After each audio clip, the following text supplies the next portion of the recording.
Assalamualaikum warahmatullahi wabarakatuh. Halo Sobat HK, jumpa lagi di podcast HK.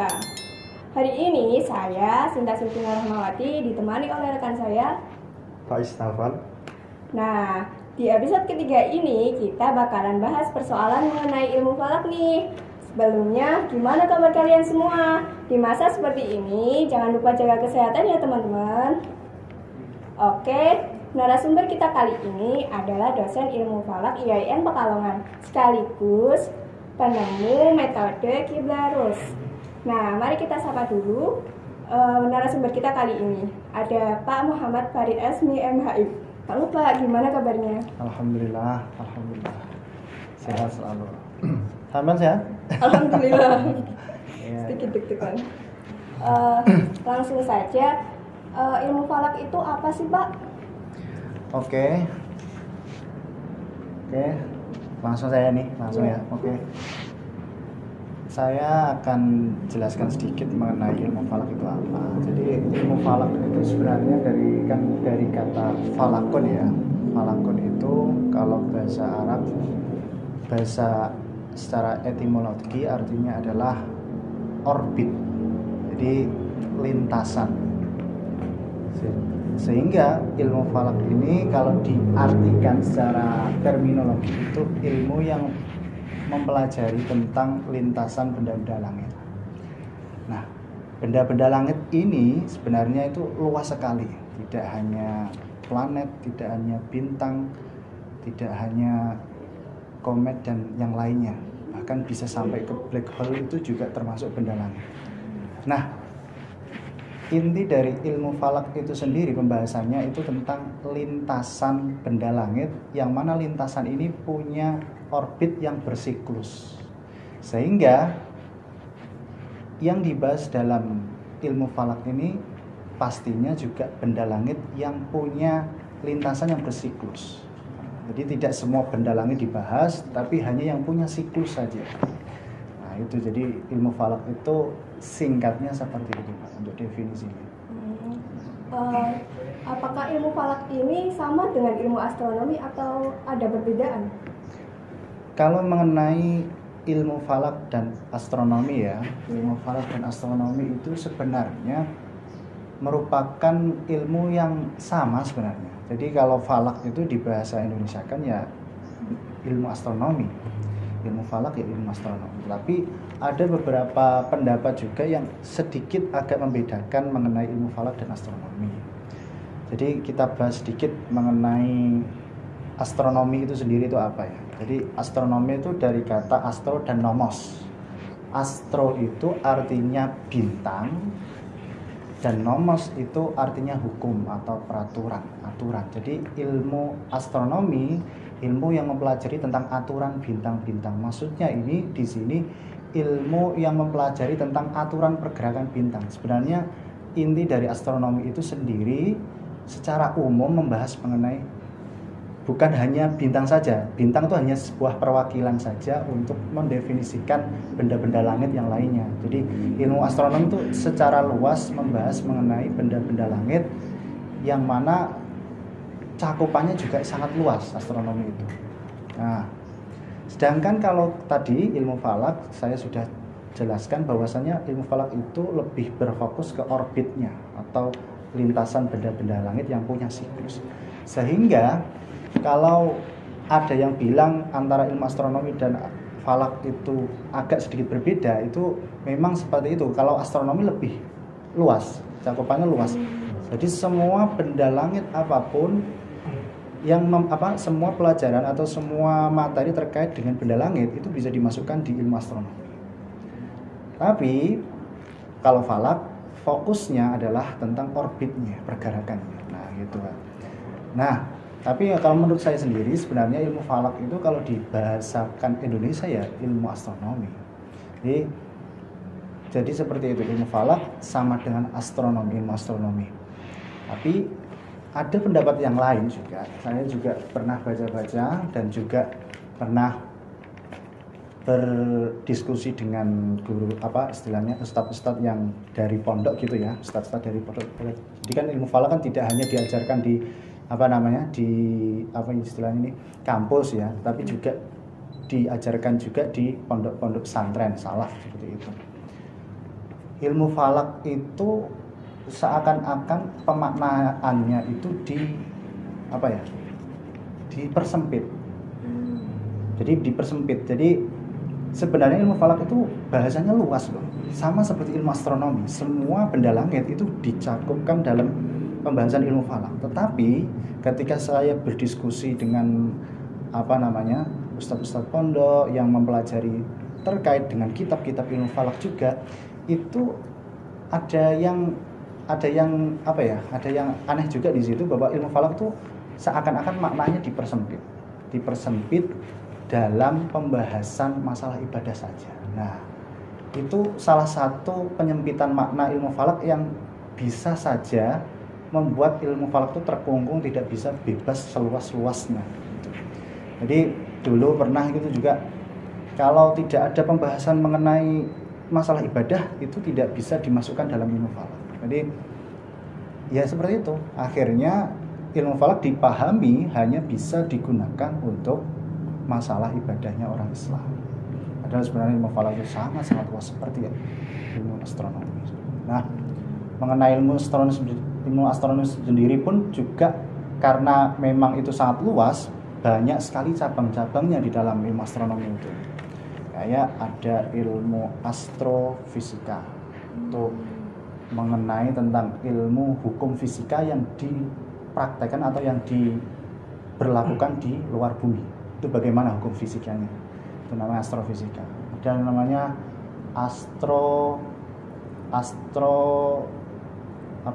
geologi. Astrogeologi mengenai tentang bebatuan, tentang material dari suatu planet dan yang lainnya yang di luar bumi lah istilahnya itu. Ada yang namanya astrobiologi, mencari kehidupan lain di luar bumi, itu ada yang dilakukan oleh NASA juga. Yang sekarang kita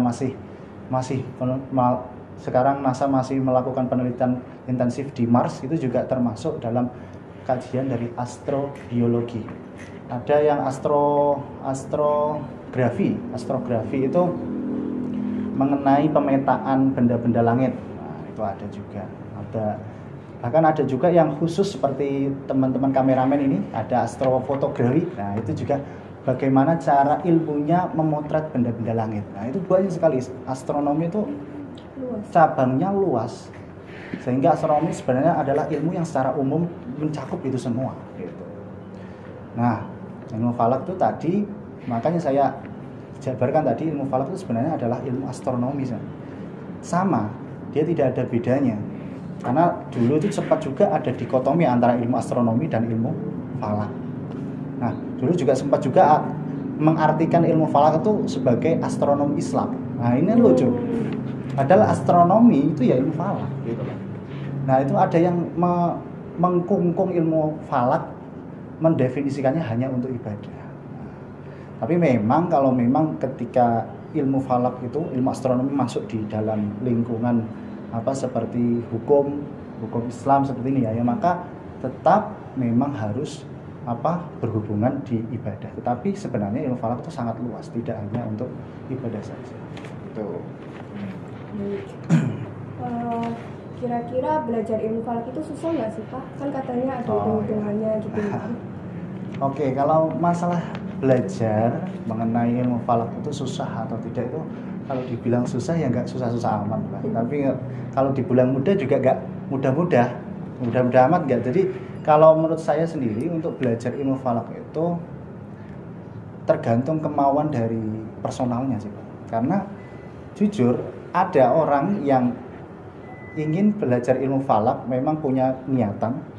Jadi ketika diberikan materi dia itu langsung nyantol, itu ada seperti itu. Tapi ada juga ada juga yang modelnya mau diberikan materi ilmu falak, ternyata dari personalnya itu ilmu falak pasti susah. Akhirnya jadi susah beneran gitu loh.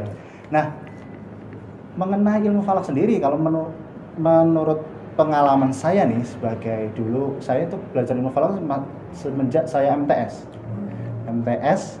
MA sampai kuliah S2 itu jurusannya ilmu falak. Nah, semenjak pengalaman saya MTS dulu itu karena memang suka, satu memang untuk belajar sesuatu harus dimulai dari kesukaan personal dari individu itu sendiri. Yang kedua, sebenarnya kalau kalian sadari ilmu falak itu tidak apa, yang kedua itu ilmu falak itu tidak apa ya istilahnya ini, tidak membutuhkan begitu banyak hafalan sebenarnya.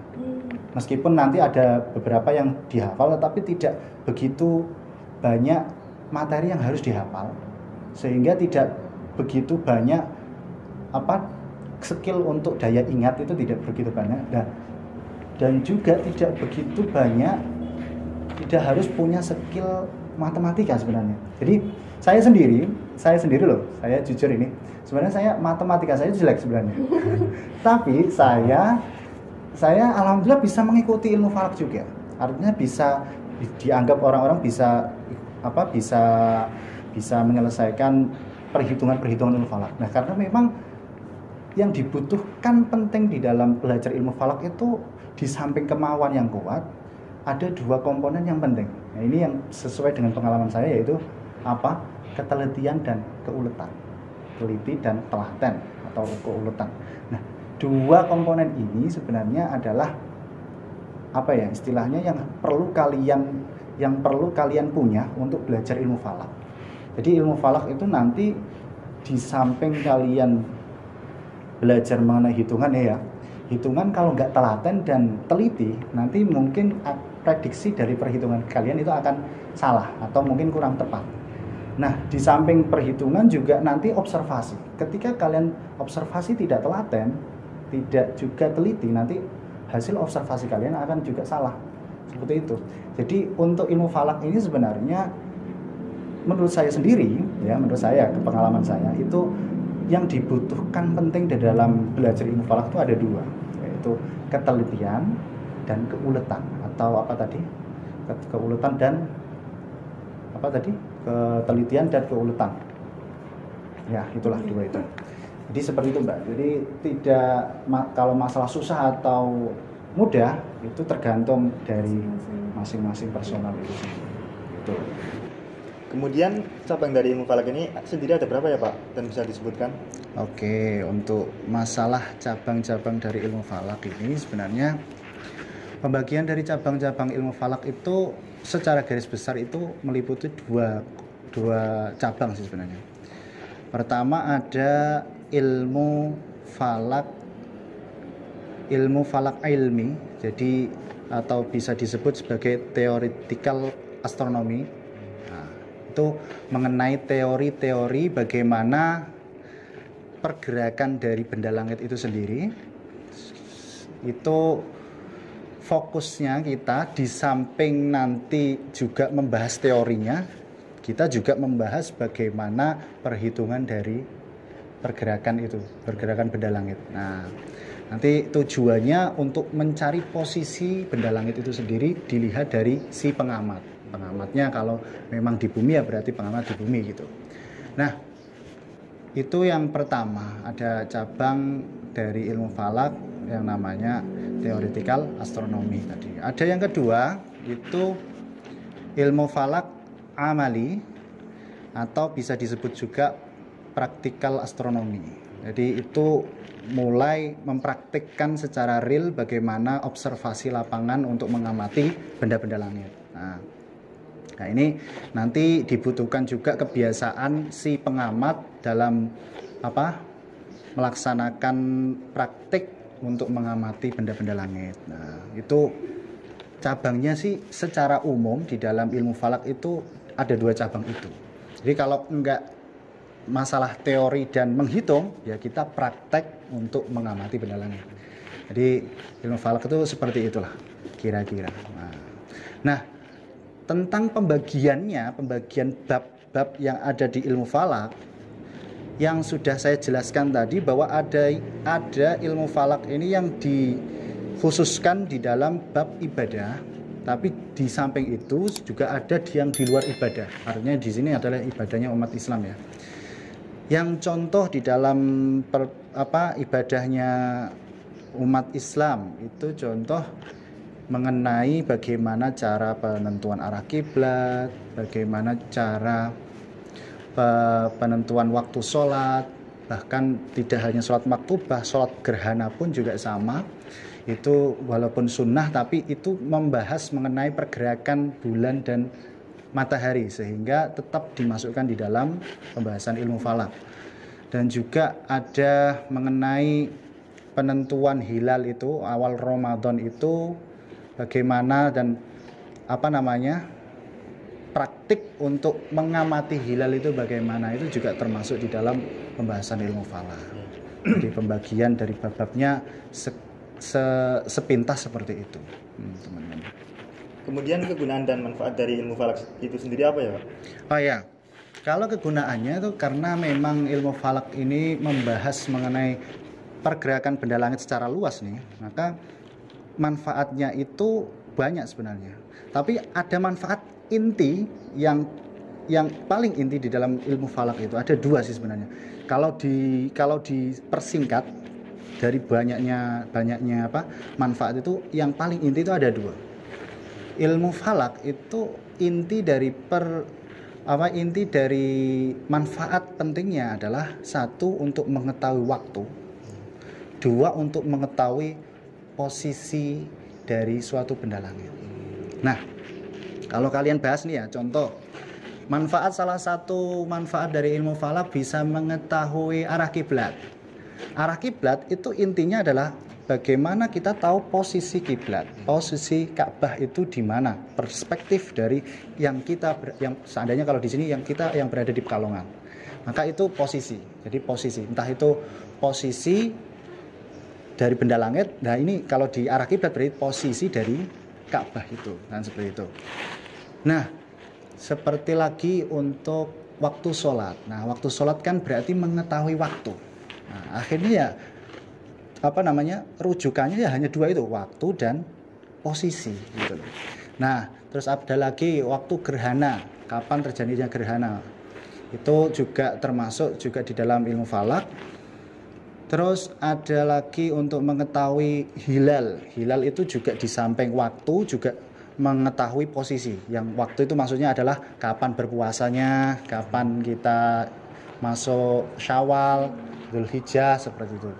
Dan bahkan tidak hanya dalam bulan-bulan ibadah, tapi juga bulan-bulan yang lainnya gitu.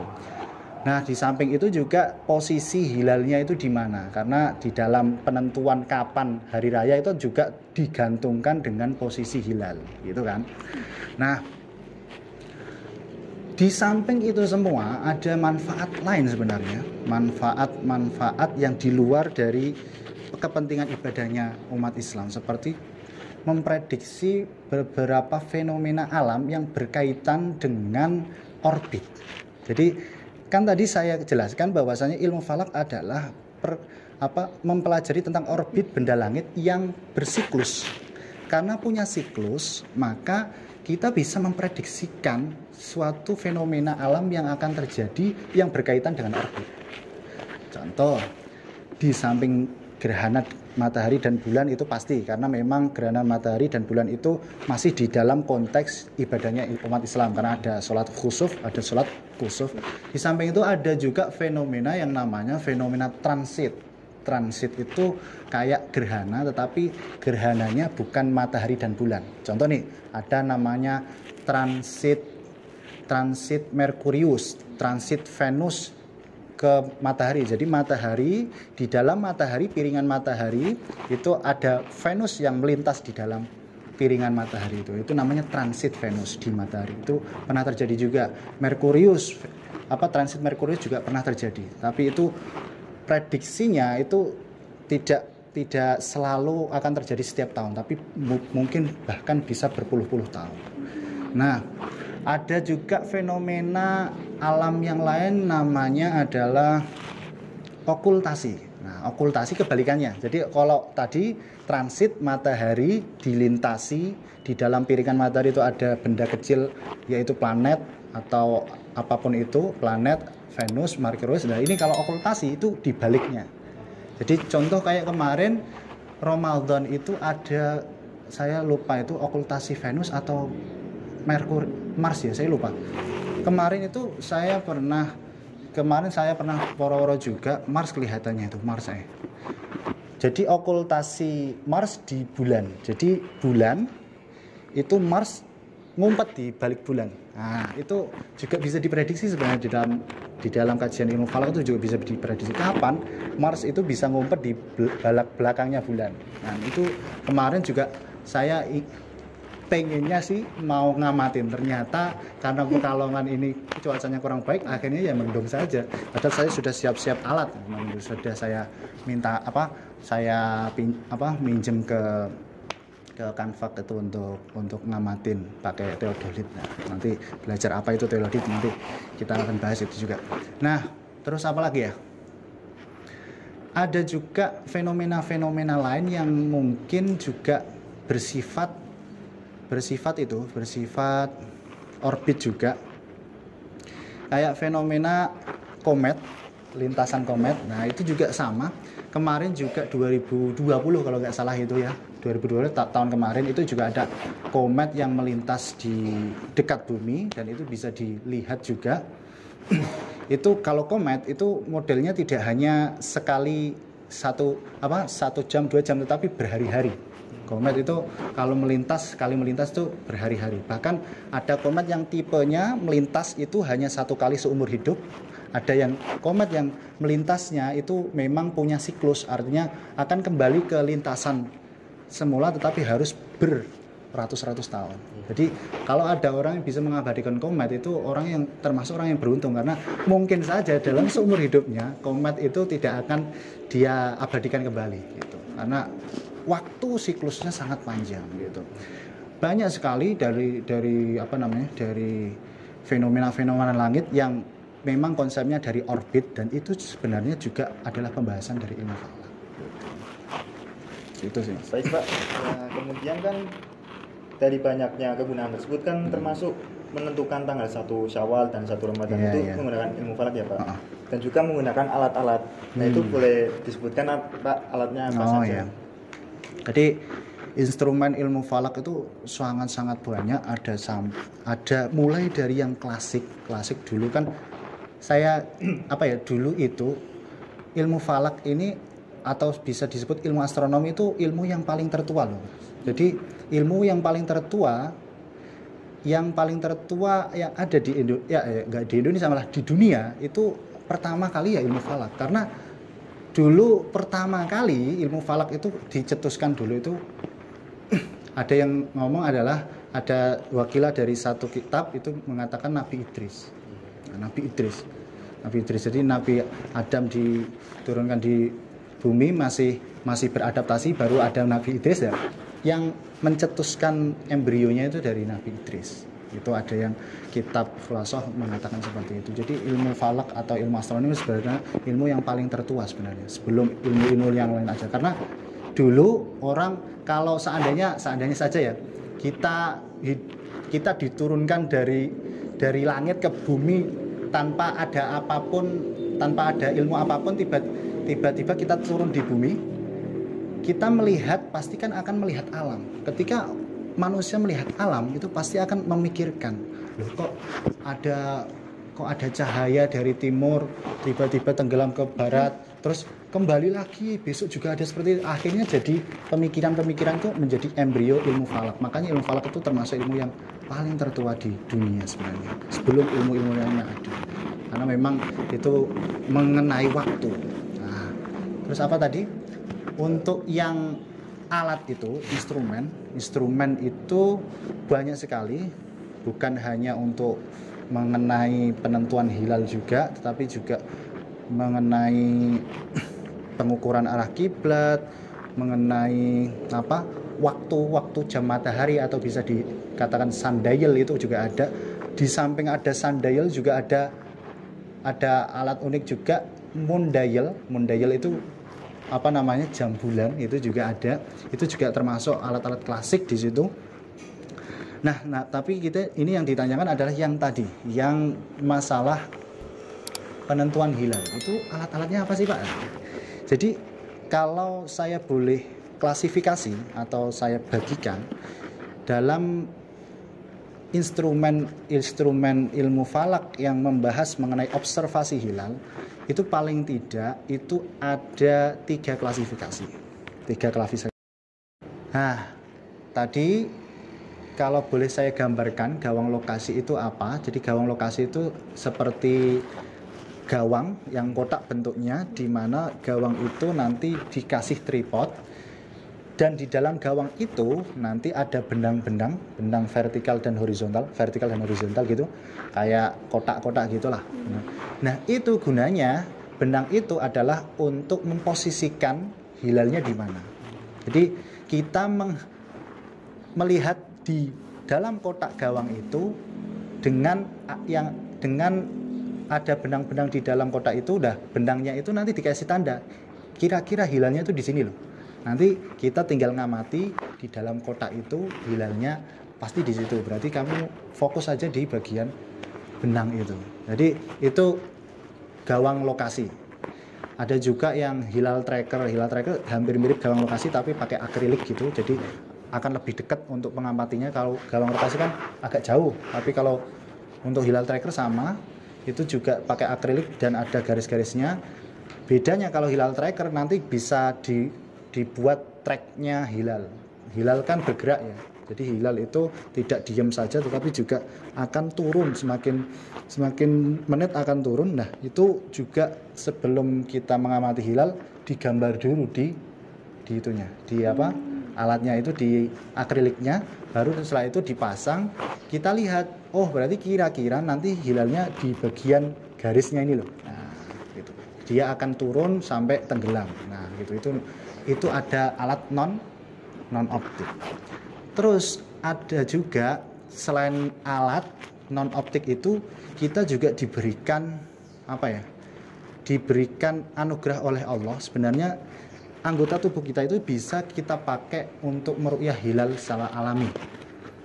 Di samping mata itu pasti, kalau mata kalian bisa punya kesensitifan yang tinggi, nanti bisa melihat hilal. Bahkan di beberapa kasus itu ada teman-teman ahli falak yang ada di Condrodipo Jawa Timur itu seringkali menyaksikan hilal tanpa menggunakan alat. Jadi dia murni dengan mata, dan itu beberapa kali, dan itu sumpahnya dipakai oleh Kemenak terus. Jadi pasti kalau Condrodipo melihat, pasti ada salah seorang yang bisa melihat pakai mata telanjang itu ada, atau kasat mata. Nah, di samping mata kita bisa gunakan tangan kita untuk mengukur ketinggian dari hilal itu berapa tingginya gitu. Jadi contoh nih, wah ternyata saya hitung hilalnya itu tingginya 5 derajat. 5 derajat itu kalau boleh saya ibaratkan pakai jari tangan, 5 derajat itu sama dengan 3 jari. Jadi 1 jari kalau ini kamu luruskan ini, melihat ufuk, melihat garis laut, kamu paskan di garis laut, maka 1 jari kelingking ini adalah 1 derajat. Jadi nanti hilalnya kalau 1 derajat, oh berarti kira-kira nanti hilalnya tingginya segini doang. Nah, itu 1 derajat. Terus 5 derajat itu 3 jari, ini 5 derajat. Terus 10 derajat itu 1 genggaman kepalan tangan. Terus ada 15 derajat itu dari sini sampai sini. Dan yang terakhir 25 derajat. Nah, ini seperti ini. Dari jempol ke kelingking. Jadi ini adalah trik untuk meru'yah yang alat yang diberikan oleh Allah secara gratis untuk kita untuk ru'yah dan tanpa bebas biaya. Nah, ini salah satunya seperti itu. Nah, itu termasuk juga di dalam kategori non optik karena kita tidak pakai yang namanya lensa. Terus ada juga yang pakai optik. Tapi optiknya adalah optik manual. Jadi nanti ada manual, yang ketiga ada optik yang robotik.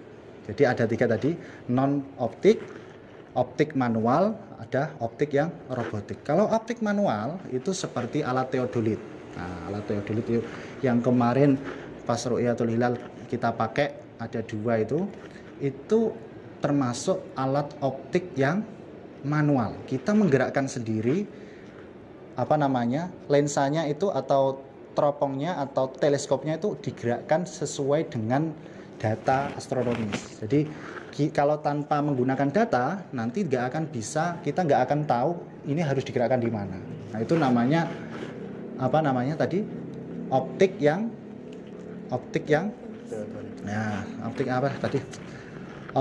tidak robotik itu optik manual ya, optik manual. Nah, itu salah satunya adalah teodolit. Ada juga yang pakai rubuk juga. Kalau rubuk itu termasuk itu deh, non optik.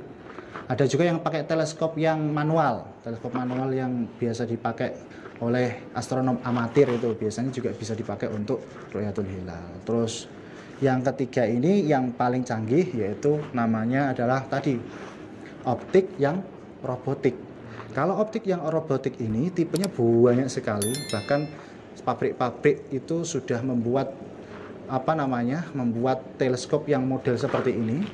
Jadi ini modelnya nanti cukup kalian kontrol dengan namanya hand control atau kayak seperti remote. Nah, itu nanti diarahkan sesuai dengan data yang ada di remote itu. Jadi ibarat remote-nya itu adalah otak atau brain-nya dari teleskop itu. Nah, jadi langsung setelah diarahkan di hilal, maka nanti alat ini akan mengikuti hilal sendiri gitu. Jadi ada yang optik, yang robotik, itu paling canggih, dan itu yang sering digunakan untuk kemenak itu yang seperti itu. Oke, seperti itu Mas. Saya ucapkan terima kasih kepada Pak Farid atas ilmunya, bermanfaat sekali untuk para sobat HK semua. Terus berikan dukungan untuk podcast ini dengan cara like, comment, dan share ya teman-teman. Saya Sinta Silvina Rahmawati dan rekan saya Faiz Naufal pamit undur diri. Tunggu podcast kita selanjutnya ya. Bye. Wassalamualaikum warahmatullahi wabarakatuh. Waalaikumsalam.